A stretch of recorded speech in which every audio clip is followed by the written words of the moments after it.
오늘은 빌립보서 3장 4절로 14절을 개괄적으로 한번 살펴보겠습니다. 본문 읽어보겠습니다. 나 역시 육체를 신뢰할 수도 있지만 그러하지 아니하노라. 만일 어떤 다른 사람이 육체를 신뢰할 만한 것이 자기에게 있는 줄로 생각하면 나는 더욱 그러하니 나는 여드렛째 되는 날 할례를 받았고 이스라엘의 줄기에 속한 자요 베냐민 지파에 속한 자요 히브리인 중에 히브리인이요 율법에 관하여는 바리새인이요 열심에 관한 교회를 핍박하였고 율법에 있는 의에 대하여는 흠이 없는 자로다. 그러나 무엇이든지 내게 이득이던 것들을 곧 그것들을 내가 그리스도를 위하여 손실로 여겼으며 참으로 확실히 모든 것을 손실로 여김은 그리스도 예수 내 주를 아는 지식이 뛰어나기 때문이라. 내가 그분을 위하여 모든 것에 손실을 입고 그것들을 단지 배설물로 여김은 내가 그리스도를 얻고 율법에서 난 내 자신의 의가 아니라 그리스도의 믿음을 통한 의 곧 믿음으로 말미암아 하나님에게서 난 의를 소유한 채 그분 안에서 발견되려 함이라. 이것은 내가 그분의 죽으심과 일치하게 되어 그분과 그분의 부활의 권능과 그분의 고난에 참여하는 것을 알고자 하며 어찌하든지 내가 죽은 자들의 부활에 도달하려 함이라. 나는 내가 이미 도달한 것처럼 말하지 아니하며 이미 완전한 것처럼 말하지도 아니하고 다만 그리스도 예수님께서 나를 붙잡아 이루시고자 하신 그것을 붙잡으려고 뒤따라가노라. 형제들아, 나는 내가 이미 붙잡은 줄로 여기지 아니하고 다만 이 한 가지 일을 행하나니 곧 뒤에 있는 그것들을 잊어버리고 앞에 있는 그것들에 도달하려고 나아가 그리스도 예수님 안에서 하나님의 높은 부르심의 상을 받으려고 표대를 향해 밀고 나아가노라. 아멘. 제 생각에는 이 구절을 여러 부분으로 나누어 고쳐야 할 필요가 있다고 생각합니다. 너무나 중요한 내용들이 많기 때문이죠. 그러나 그 전에 개괄적으로 전체적으로 고쳐라는 것이 필요하다고 여겨집니다. 이 구절은 사도 바울이 3장의 처음 3절, 특히 3절에서 말한 말을 상술하는 것입니다. 기억하다시피 그는 거기서 영으로 하나님께 경배하고 그리스도 예수님을 기뻐하며 육체를 신뢰하지 아니하는 우리가 곧 할례자니라고 주장했습니다. 어떤 면에서 3절에서 진술된 주제에 대한 해석이라고 할 수 있는 4절에서 14절까지의 내용은 장엄하고도 영광스러운 방식으로 진술되고 있습니다. 다시 말해 사도는 여기서 이방인 그리스도인들로 하여금 그리스도를 믿는 믿음에 덧붙여서 유대인이 되는 것, 즉 할례를 받고 특별한 유대교의 관습을 따르는 것이 필수적이라고 믿게 만들고자 핵책했던 유대주의자들의 그릇된 교훈과 주장을 결정적으로 분쇄하고 있습니다. 그 주장은 다음과 같습니다. 이 유대주의자들은 그들이 히브리인, 즉 유대인이라는 사실의 중요성을 주장하고 있습니다. 또한 그들은 자신들의 선행을 자랑하고 있습니다. 그런데 바울은 만일 자랑할 수 있는 사람이 있다면 분명히 자기가 바로 그 사람이라고 말하고 있습니다. 그리고 나서 그는 자기의 과거의 모습과 행했던 말을 열거하고 있습니다. 그러나 그가 그렇게 하는 것은 단지 자신의 옛 자아와 그가 주 예수 그리스도 안에서 얻은 새로운 본성을 단번에 대조하기 위함입니다. 그러므로 우리는 사실상 본문에서 그리스도인이 된다는 것이 실제로 의미하는 바에 대한 보장이 될 뿐 아니라 가장 웅변적인 진술 중 하나를 대하고 있습니다. 사도는 그리스도인의 삶과 다른 사람 간의 대조를 보여주면서 그리스도인의 삶 자체에 대한 놀랍고도 긍정적인 묘사를 제시해주고 있습니다. 바로 이것이 이제 우리가 함께 살펴보아야 할 내용입니다. 하지만 그렇게 하기 전에 한 가지 주의해야 할 것이 있습니다. 저는 체험을 근거로 이 말씀을 드리는 것입니다. 그 주의사항은 사도가 여기서 단지 자신에 해당되는 바를 묘사하고 있을 뿐 아니라 모든 그리스도인에 해당되는 바를 진술하고 있음을 염두에 두어야 한다는 것입니다. 저는 본문과 같은 구절을 대할 때 그래요, 좋습니다. 그러나 그것은 바울의 이야기죠. 하지만 우리는 바울이 아니지 않습니까? 라고 말하는 사람을 자주 만나게 됩니다. 그들은 바울이 다마스커스 도상에서 체험했던 독특한 체험은 그의 그리스도인으로서의 체험 전체를 별개의 범주에 속하게 만든다고 오해하고 있는 것입니다. 그러므로 이 점을 염두에 두는 것은 지극히 중요한 일입니다. 물론 바울이 다마스커스 도상에 겪었던 체험은 독특한 것입니다. 기억하다시피 바울은 다메섹에 있는 그리스도인들을 핍박하고 말살하기 위해서 가던 도중에 부활하신 주님을 만났습니다. 그것은 환상이 아니었습니다. 그는 눈으로 주님을 보았던 것이죠. 그는 자기가 부활하신 주님을 배웠다고 말하고 있습니다. 바울에게 부활하신 주님께서 모습을 나타낸 것이 그를 사도 중 하나로 간주될 수 있게 하기 위함이었다는 것은 매우 분명한 사실입니다. 왜냐하면 사도의 독특한 특징 중 하나가 부활하신 주님을 직접 보아야 한다는 것이기 때문입니다. 그러므로 그가 주님을 본 것은 매우 특별하고도 남다른 방법으로 이루어진 것이었습니다. 그가 고린도전서 15장 8절에서 맨 마지막에는 정한 때를 벗어나서 태어난 자 같은 내게도 보이셨나니 라고 말하고 있듯이 말이죠. 우리 그리스도인들은 바울이 다마스커스 도상에서 주님을 배웠던 식으로 부활하신 주님을 볼 수 없고 또 그렇게 하기를 기대해서도 안 됩니다. 그와 같은 경험은 그리스도인의 체험에 있어서 필수적인 것이 아닙니다. 그 같은 경험이 우리를 그리스도인으로 만들어주는 것은 아닙니다. 그것은 단지 사도로 부르심을 받는 데만 필수적인 것입니다. 그러나 여기 이 구절에서 바울은 기독교 신자인 자신에게 해당되는 바를 이야기하고 있습니다. 따라서 모든 사람들의 사도인 바울은 그렇게 하는 가운데 자신이 별개의 범주에 속한 사람이 아님을 주장하는데 관심을 가지고 있었을 것입니다. 그는 디모데전서 1장 15절에서 자기가 죄인 중에 우두머리라고 말하고 있지 않습니까?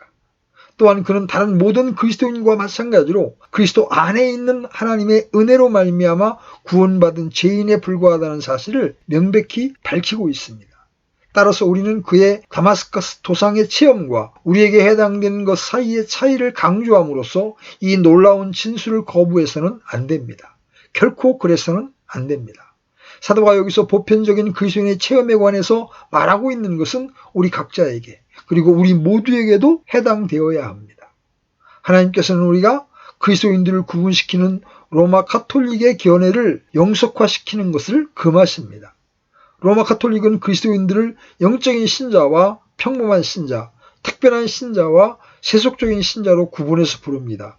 신약 성경에는 그런 구별이 존재하지 않습니다. 우리 모두는 동일한 신분에 속해 있습니다. 우리 모두는 어떤 형태로든 하나님의 구원을 똑같이 체험하게 되어 있습니다. 또한 우리 모두는 동일한 것들을 추구해야 합니다. 제가 이와 같은 주의사항을 말씀드리는 이유는 그 점에 대해서 사람들과 자주 논쟁을 벌이게 되기 때문입니다. 그들은 바울을 별개의 범주에 묶어두기 때문에 모든 도전을 회피하는 사람들입니다. 이제 이 주의사항을 염두에 두고 사도가 본문에서 말하고 있는 사실을 고찰해 봅시다. 제가 말씀드렸듯이 이 시점에서 우리는 단지 이 엄청난 묘사를 일반적인 방법으로 다룰 것입니다. 물론 우리는 그것을 나중에 자세히 다루어야 할 것입니다. 그러나 저는 적어도 이따금씩이라도 우리가 그리스도인의 삶에 대한 포괄적인 견해를 취하는 것이 중요하다고 생각합니다. 그래서 이러한 대원칙들 중 일부가 우리 마음속에 떠오를 수 있도록 말이죠. 그렇다면 바울이 본문에서 그리스도인의 삶과 체험에 대해서 보편적으로 말하고 있는 바는 무엇입니까? 첫 번째로 그는 그것이 우리를 붙잡고 지배하며 사로잡는 것이라고 말하고 있습니다. 물론 그것은 12절 말씀입니다. 바울은 나는 내가 이미 도달한 것처럼 말하지 아니하며 이미 완전한 것처럼 말하지 아니하고 다만 그리스도 예수님께서 나를 붙잡아 이루시고자 하신 그것을 붙잡으려고 뒤따라가노라고 말합니다. 제가 이 구절을 가지고 시작하는 것은 논리적으로 이 구절을 가장 먼저 다루어야 하기 때문입니다. 이제 여러분은 이 시점에서 사도가 의심할 여지 없이 다마스커스 도상에서 일어났던 일을 생각하고 있다고 말씀하실 것입니다. 저는 여러분의 말에 동의합니다. 그가 그렇게 하고 있는 것은 다소간 불가피합니다. 왜냐하면 그는 그 사건 때문에 그리스도인이 되었기 때문입니다. 그는 사실상 이렇게 말하고 있습니다. 그때 그 교만하고도 스스로 의로우며 거만한 바리새인이었던 내가 참으로 하나님을 섬기고 있다고 믿으면서 다마스커스로 내려가고 있었습니다. 그때 내가 전에 한 번도 본 적이 없는 큰 빛이 갑자기 비춰왔습니다. 나는 그리스도를 배웠습니다. 그때 일어난 일은 그분이 나를 붙들고 사로잡으셨으며 그 이후로 나를 붙잡고 계신다는 것입니다. 바울은 계속해서 이제 나는 나를 붙잡은 그것을 잡으려고 쫓아가고 있습니다라고 말하고 있습니다. 우리는 거기서 바울뿐 아니라 다른 모든 그리스도인들에게도 해당되는 위대한 원칙을 발견하게 됩니다. 우리 모두는 바울이 다마스커스 도상에 겪었던 것 같은 극적인 체험을 갖기를 원하는 경향이 있습니다. 그러나 인간이 그런 식으로 회심해야 한다고 말하는 것은 복음 선포의 일부가 아닙니다. 문제가 되는 것은 우리는 사도가 어떤 것 또는 어떤 사람에게 잡힌 바 되었다고 말할 때 의미하는 바가 무엇인지를 알아야 한다는 것입니다. 그 일이 갑작스럽게 일어나든 그렇지 않든 간에 그것은 문제가 되지 않습니다. 그것은 상관이 없습니다. 그것은 여러 가지 방법과 형태로 일어날 수 있습니다. 중요한 것은 어떤 것에 잡힌 바 됨에 대한 인식입니다. 이것이 바로 그리스도인의 신분에 있어서 지극히 중요한 것입니다. 다시 말해서 그리스도인은 어떤 것을 관심사로 삼은 사람이 아닙니다. 그는 그 관심사에 잡힌 바 되고 그것을 피할 수 없는 사람입니다. 그러므로 그리스도인은 결코 그 마음이 나누어질 수 없습니다. 왜냐하면 그는 그를 붙잡고 있는 손길을 의식하고 있기 때문입니다.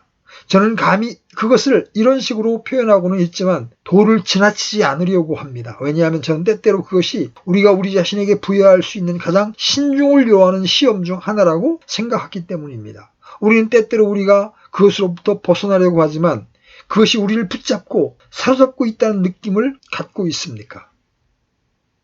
이 사실은 오 나를 내버려 두지 않을 사랑이여 라는 잘 알려진 찬송시에 표현되어 있습니다. 바로 이것입니다. 우리에게는 죄와 어리석음과 무지함에 빠져 마음대로 하고 싶을 때가 있습니다. 하지만 그분은 우리를 내버려 두지 않으십니다. 우리는 그분께 굳게 붙잡혀 있는 것입니다. 이것이 바로 바울이 발견한 이 새로운 삶에 해당되는 첫 번째 사실입니다. 그는 사실상 이렇게 말하고 있습니다. 나는 유대교를 포기하고 기독교를 받아들인 것이 아닙니다. 나는 기독교에 관해서 듣고 그것이 보다 흥미있음을 발견하고 기독교에 관한 책을 읽고서 일상적이고 객관적이며 애적인 방법으로 그것을 논의하기를 즐긴 것이 아닙니다. 결코 그렇지 않습니다. 그것은 기독교적인 입장이 아닙니다. 그리스도인의 특징은 우선 그가 이것이 자기를 붙잡고 있으며 그것을 피할 수 없다는 사실을 인식하는 것입니다. 그는 그것에 붙잡힌 바 되었으며 이제 그것을 잡으려고 쫓아가는 것입니다. 이것은 말로 표현하기 어려운 기본적인 사실이지만 거듭 말씀드렸듯이 우리의 전반적인 입장에 대한 가장 철저한 시험입니다. 여러분의 기독교 신앙은 여러분이 취하는 말하자면 가방처럼 손에 달고 다니는 어떤 것입니까? 아니면 지배당하고 서로 잡혔으며 소유물이 된 위치에 있습니까? 여러분 때때로 마음대로 하고 싶은 어리석고도 제약된 욕구를 인식하지만 그렇게 하는 것이 불가능한 일임을 인식하십니까? 이것이 그리스도인들에 대한 신약 성경의 한결같은 묘사입니다. 그들은 하나님께서 자기들을 다루오셨음을 압니다. 하나님께서 자기들을 위해 어떤 일을 행하셨음을 압니다. 하나님께서 그들의 방향을 따라 움직이고 계십니다. 하나님께서 그들의 삶에 간섭해 오셨습니다. 그들은 그런 사실을 잘 이해하지 못합니다. 하지만 그들은 그것이 하나님의 행위임을 알고 있습니다. 우리는 붙잡혀 있습니다. 이것이 첫 번째 사실입니다. 이 새로운 삶에 해당되는 두 번째 사실은 그것이 사고방식과 가치관의 전적인 변화를 초래하는 어떤 것이라는 사실입니다. 물론 그것은 7절과 8절의 대주제입니다. 그것은 바울이 말하는데 결코 실증을 느낄 수 없는 주제였습니다. 바울은 유대인이자 교만한 바리새인으로서의 완벽한 자신의 모습을 상술하고 나서 계속해서 이렇게 말하고 있습니다. 그러나 무엇이든지 내게 이득이던 것들을 곧 그것들을 내가 그리스도를 위하여 손실로 여겼으며 참으로 확실히 모든 것을 손실로 여김은 그리스도 예수 내 주를 아는 지식이 뛰어나기 때문이라. 내가 그분을 위하여 모든 것에 손실을 입고 그것들을 단지 배설물로 여김은 내가 그리스도를 얻고. 이제 그는 여기서 전적인 변화, 어떤 전환점을 묘사하고 있습니다. 하늘 높은 줄 모르고 기고만장하던 그가 갑자기 자신을 전적으로 다른 관점에서 보게 된 거죠. 저는 그것을 이런 식으로 표현하고 싶습니다.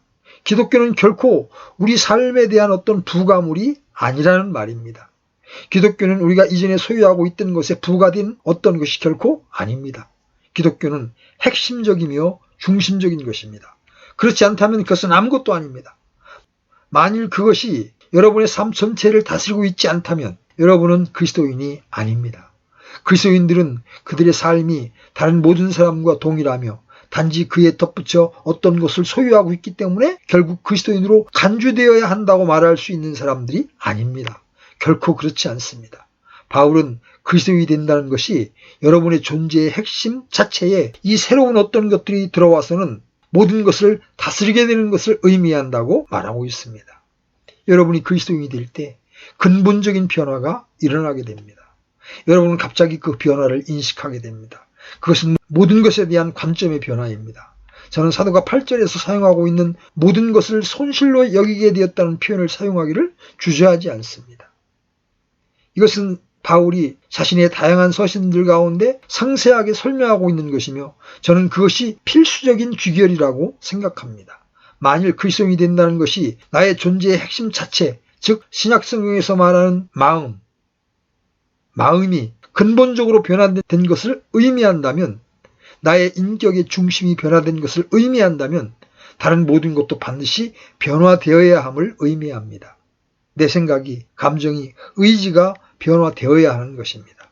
그리고 이것이 바로 사도가 그리스도인에 대해서 주장하는 바입니다. 바울은 고린도후서 5장에서 이 사실을 보다 명백하게 말하고 있습니다. 그런즉 누구든지 그리스도 안에 있으면 그는 새로운 창조물이라. 옛 것들은 지나갔으니 보라 모든 것이 새롭게 되었도다. 이것은 틀림없는 사실입니다. 이젠 그대로 남아있는 것은 아무것도 없습니다. 바울은 7절로 8절에서 이것을 이득과 손실의 관점에서 표현하고 있습니다. 그러나 무엇이든지 내게 이득이던 것들을, 곧 그것들을 내가 그리스도를 위하여 손실로 여겼으며, 이 구절을 주의 깊게 연구해보면 바울이 얼마나 이 말을 반복해서 언급하고 있는지를 알게 될 것입니다. 그는 그런 것들이 이득은커녕 실제로 손실이 되었다고 말하고 있습니다. 그는 그 특별한 유추를 사용하지 않고서는 전반적인 변화를 더 강력한 언어로 표현할 수 없었을 것입니다. 그렇다면 어떤 측면에서 삶이 전적으로 변화되었다고 합당하게 말할 수 있습니까? 바울은 이 구절에서 이 질문에 답변하고 있습니다. 그는 자신에 대해 전적으로 새로운 견해를 갖게 되었습니다. 그렇게 교만했던 그가 이제는 스스로를 부끄럽게 여기고 있습니다. 이전에 그는 자기가 다른 누구보다도 나은 존재라고 생각했었습니다. 그런데 이제 그는 스스로를 죄인 중에 우두머리로 간주하고 있습니다. 이 얼마나 놀라운 변화입니까? 그리고 다시 한번 이것은 모든 그리스도인들에게 해당되어야 하는 사실입니다. 우리는 그리스도인으로서 더 성장하면 할수록 우리 자신의 마음의 부패를 더 인식해야 합니다. 그것을 인식하지 못하는 것은 매우 심각한 증상인 것입니다. 여기에 그 도덕성의 면에서 볼 때 어느 누구보다 완벽한 사람이 있습니다. 그러나 그는 일단 일깨움을 받은 후에는 자신의 부패와 죄를 인식하고 고뇌하는 중에 이렇게 부르짖을 수 있었습니다. 오라, 나는 비참한 사람이로다. 이 사망의 몸에서 누가 나를 건져내랴. 그는 또한 하나님에 대한 새로운 견해를 가지게 되었습니다. 그는 하나님에 대한 자신의 견해가 심각하고도 비극적일 정도로 결함이 있는 것임을 깨닫게 되었습니다. 또한 종교에 대해서도 새로운 견해를 가지게 되었습니다. 그는 이전에는 형식적인 종교에 만족하고 있었습니다. 그러나 이제 그는 영적인 성격을 이해하게 되었습니다. 또한 하나님께 접근하는 방식에 대한 견해 전체가 달라졌습니다. 이전에 그는 자신의 의와 공적을 기초로 해서 하나님께 접근했습니다. 하지만 이제 그는 은혜의 보좌 앞에 스스로를 낮추고 예수 그리스도 나의 주님이라고 말합니다. 또 무엇이 있습니까? 삶 자체에 대한 견해, 즉 인생관 자체가 달라졌습니다. 그는 자기의 신분을 자랑스럽게 여겼던 의기가 양양한 바리새인, 위대한 선생이었습니다. 그런데 이제 그의 인생관은 어떤 것입니까? 그는 이미 내게 사는 것은 그리스도시요라고 말했습니다. 그는 그릇된 동기들을 버렸습니다. 그리고 그의 한 가지 소망은 그리스도를 더 잘 알고 그분을 보다 더 참되게 섬기는 것이 되었습니다. 그는 이제 삶의 목적과 의미에 관해서 전적으로 새로운 견해를 소유하고 있습니다. 또한 그는 1장에서 말하고 있듯이 죽음에 대해서도 전적으로 새로운 견해를 가지고 있습니다. 이제 죽음은 바울에게 전혀 중요하지 않습니다. 왜냐하면 그것은 그리스도와 함께 있는 훨씬 더 나은 것을 의미하기 때문입니다. 그는 이방인들에 대해서도 새로운 견해를 가지고 있습니다. 그는 과거에 그들을 이스라엘 밖에 있는 개들로 간주했습니다. 그러나 이제 그들을 사랑하는 형제들 그리고 영원한 왕국의 상속자들로 보고 기뻐하고 있습니다. 이것이 바로 바울이 자신의 전적인 변화를 보여주는 방식입니다. 그러나 우리는 단지 바울만을 다루고 있지 않습니다. 우리는 우리 자신을 다루고 있습니다. 정의에 따르면 그리스도인들은 그리스도인이 아닌 사람들과 모든 것에 대해서 전적으로 다른 견해를 가지고 있어야 합니다. 자기 자신에 대한 견해, 하나님에 대한 견해, 하나님에 대한 접근 방식, 인생에 대해서 새로운 관점을 가지고 있어야 하는 것입니다. 오늘날과 같은 때에는 이것이 더욱 중요하다고 생각합니다. 우리는 새로운 원칙들에 지배되고 있기 때문에 사건들을 다른 방식으로 보아야만 합니다. 모든 것에 대한 우리의 전반적인 태도는 비그리스도인의 태도와 본질적으로 다릅니다. 죽음에 대한 우리의 견해도 달라야 합니다. 또한 모든 다른 사람들에 대한 견해도 달라야 합니다. 이미 살펴보았듯이 바울은 자기에게 이득이었던 것이 손실이 되었다고까지 말하고 있습니다. 그는 그렇게 함으로써 이스라엘 백성에게 부여되었던 율법을 정죄하고 있습니다. 하나님께서 주신 유대 종교를 정죄하고 있는 겁니까? 결코 그렇지 않습니다. 바울은 그것들 자체가 잘못되었다고 말하지 않습니다. 그는 이렇게 말하고 있습니다. 나는 그것들을 의지하고 있었습니다. 그것들에 대한 그릇된 견해를 가지고 있었습니다. 그것들이 이득이라고 생각했습니다. 이제 나는 그것들을 손실로 봅니다. 그것들은 나와 그리스도 사이를 방해하는 것들이었습니다. 그러므로 그것들을 손실로 여깁니다. 그리스도인은 바울의 이 말이 어떤 의미인지를 정확히 알고 있습니다. 이 세상에는 선하고 순수하며 무해한 것들이 많이 있습니다. 그러나 이제 우리가 소유하게 된 새로운 견해 때문에 우리는 바로 이것들이 우리에게서 훨씬 더 중대한 것들을 빼앗아가고 있음을 볼 수 있게 됩니다. 그래서 이득으로 여겼던 것들이 실제로 손실이 되는 것입니다. 다음 원칙은 그리스도인들을 지배하고 붙잡게 된 이 진리는 바울이 그것을 위해 다른 모든 것을 잃고 기꺼이 희생할 수 있는 가치가 있는 것이라는 사실입니다. 바울은 이 사실을 훌륭한 말로 표현하고 있습니다. 그러나 무엇인지 내게 이득이던 것들을 곧 그것들을 내가 그리스도를 위하여 손실로 여겼으며 참으로 확실히 모든 것을 손실로 여김은 그리스도 예수 내 주를 아는 지식이 뛰어나기 때문이라. 내가 그분을 위하여 모든 것에 손실을 입고 그것들을 단지 배설물로 여김은 내가 그리스도를 얻고. 이것은 과장된 말이 아닙니다. 바울은 문자 그대로 사실을 진술하고 있습니다.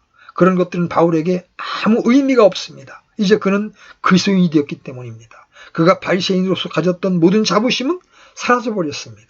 그는 대단히 지적인 사람이었습니다. 그는 가멜리알 문화의 수제자였을 정도로 뛰어난 인물이었습니다. 그는 뛰어난 율법 선생이었습니다. 따라서 그리스도인이 됨으로써 그는 바보로 취급받게 되었습니다. 그는 자신의 민족인 유대인들로부터 비난을 받았습니다.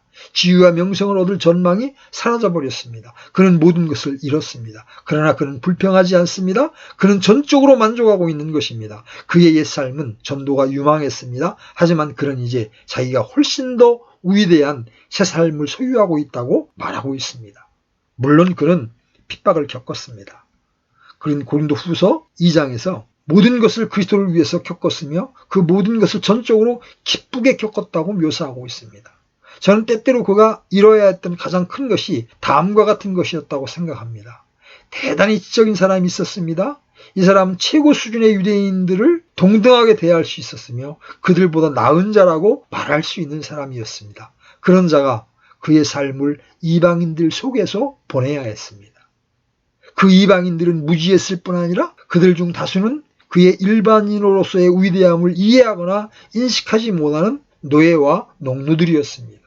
그래서 그는 손수 천막을 깁는 일을 해야만 했습니다. 제 생각에는 그런 수준에까지 내려와서 그런 사람들과 함께 살아야 하는 것은 그 어느 것보다도 가장 커다란 시험이라고 여겨집니다. 하지만 그는 그렇게 하기를 기뻐했습니다. 그는 모든 것을 잃었습니다. 그러나 그는 자기가 기쁘게 그렇게 했다고 말하고 있습니다. 그런데 어떻게 그는 그렇게 기뻐할 수 있었습니까? 이것은 마지막 원칙입니다. 우리가 배운 모든 것은 한 가지에 기인합니다. 그 한 가지는 바울이 본문에서 그리스도 내 주를 아는 지식이 뛰어나기 때문이라고 묘사하고 있는 것입니다. 그것이 바로 다른 모든 것을 설명해주고 그를 붙잡았으며 그의 관점을 변화시켰으며 그것을 위해서 그가 모든 것을 포기할 준비를 갖추고 있는 것입니다. 그처럼 놀라운 가장 고상한 지식은 어떤 것입니까? 이런 질문을 하는 것은 어리석다고까지 할 수 있지만 몇 가지 간단한 설명을 제시해 보겠습니다. 그의 지식의 성격은 그 명칭 자체에 묘사되어 있습니다. 그것은 바울이 이 세상에서 본 사람 중에 가장 영광스러운 분과 직접적이고도 개인적인 접촉을 가질 수 있게 해준 지식입니다. 바울은 가멜리알 문화에서 수학했습니다. 위대한 신학자들을 만났습니다. 헬라 철학자들과 대화했습니다. 그러나 이제 그는 전혀 다른 범주에 속한 한 인물을 만나게 되었습니다. 우리도 이 생에서 위대한 인물들을 만날 수 있습니다. 그러나 여기에 하나님을 만날 수 있게 해주는 지식, 주 예수 그리스도를 만나고 그분과의 친교와 교제를 가질 수 있게 해주는 지식이 있습니다. 그 지식이 뛰어난 것은 그분의 위대함 때문입니다. 그리고 그것은 바울에게 하나님의 놀라운 구원 방식을 이해하게 해주는 지식이었습니다. 아시다시피 인간적인 지식의 가치를 손상시킬 필요는 없습니다. 철학은 훌륭하고도 놀라운 면이 있습니다. 여러분은 문학작품을 읽고 음악과 그 밖의 다른 관심사들을 즐길 수 있습니다. 그러나 그것들 중 최고의 것을 취해서 성경에 개괄되어 있는 개요와 대조해 보십시오. 그러면 그것들은 그 존재가 희미해집니다. 그 지식이 뛰어난 것은 하나님의 구원 계획 때문입니다. 그 밖에 무엇이 있겠습니까? 의심할 여지 없이 바울은 그 지식을 그것이 자기를 위해서 행한 바에 비추어 생각했습니다. 그 지식은 그를 구원했으며 지옥으로부터 구해 주었습니다. 그는 저주의 길을 가고 있었습니다. 그런데 그 지식이 그를 영원한 저주에서 구원해 주었던 것입니다. 인간에게 영생을 가져다 주고 멸망으로부터 구해주며 죄들의 용서함과 하나님과의 화해에 이르는 지식을 제공해 주는 이 지식은 얼마나 놀라운 것입니까? 여러분의 양심이 맑아지고 성경을 바르게 이해하게 해주고 여러분의 죄가 지워지며 하나님께서 자비롭게 여러분을 용서해 주셨음을 아는 것과 비교될 만한 지식이 있습니까? 이처럼 이 지식은 평강과 기쁨, 즉 조용하고도 평안한 마음과 세상이 알거나 주거나 빼앗을 수 없는 기쁨을 가져다 줍니다. 새로운 삶, 그리고 그 새로운 삶에 합당하게 살 수 있는 능력, 이것이 바로 그 지식이 그에게 부여한 것입니다. 그 지식은 그에게 어떤 일이 일어날 것인가에 관해서도 말해 주었습니다. 그의 미래에 대한 약속도 이야기해 주었습니다. 또한 그가 하나님의 자녀가 되었으며 그 때문에 상속자, 즉 그리스도와 함께하는 공동 상속자가 되었음을 말해 주었습니다. 그에게 영광과 이 세상과 죽음과 무덤을 초월한 삶에 대한 통찰력도 제공해 주었습니다. 그리스도인인 그가 하나님과 영원토록 함께 나누게 될 완전한 삶을 보여준 것입니다. 바울이 그 사실을 깨달았을 때 다른 모든 것은 매우 사소하고 무의미하게 되었습니다. 그는 모든 것을 잃어버리고 배설물로 여겼습니다. 그 뛰어난 지식, 그 지식은 그 자체가 고상하고 이미 우리를 위해서 행해진 일이 고상하며 장차 행해질 일이 고상한 것입니다. 이처럼 우리는 간략하고도 불완전하게나마 이 놀라운 그리스도인의 삶에 대한 일반적인 견해를 살펴보았습니다. 한 가지 질문을 제기함으로써 논의를 마치고자 합니다. 여러분은 그와 같은 삶에 붙잡혀 본 적이 있습니까? 하나님께서 여러분을 다루셨음을 아십니까? 여러분에게 미치는 하나님의 손길을 느껴보셨습니까? 그분이 여러분을 다루고 계심을 아십니까? 그 손길로부터 벗어날 수 없음을 느껴보셨습니까? 붙잡기보다는 붙잡혀 있음을 인식하고 계십니까? 여러분의 인생관은 주위의 비그리스도인들의 인생관과 전적으로 다릅니까? 여러분은 여러분으로 하여금 이것을 잃기보다는 차라리 다른 모든 것들을 포기하라고 느끼게 만드는 어떤 것을 본 적이 있습니까? 신약의 복음을 생각할 때 여러분은 바울처럼 그것을 묘사하는 유일한 방법이 내 주 예수를 아는 지식이 가장 뛰어난 것이라고 표현하는데 동의하십니까? 그분이 여러분의 주님이십니까? 이것이 그리스도인의 입장입니다. 그분은 스스로를 여러분과 나의 주로 삼으십니다. 그분은 우리를 값주고 사셨습니다. 그분은 우리를 붙잡으셨습니다. 그분은 우리의 모든 생각을 변화시키셨습니다. 그리고 우리에게 뛰어난 지식을 주셨습니다. 여러분, 이러한 변화를 여러분은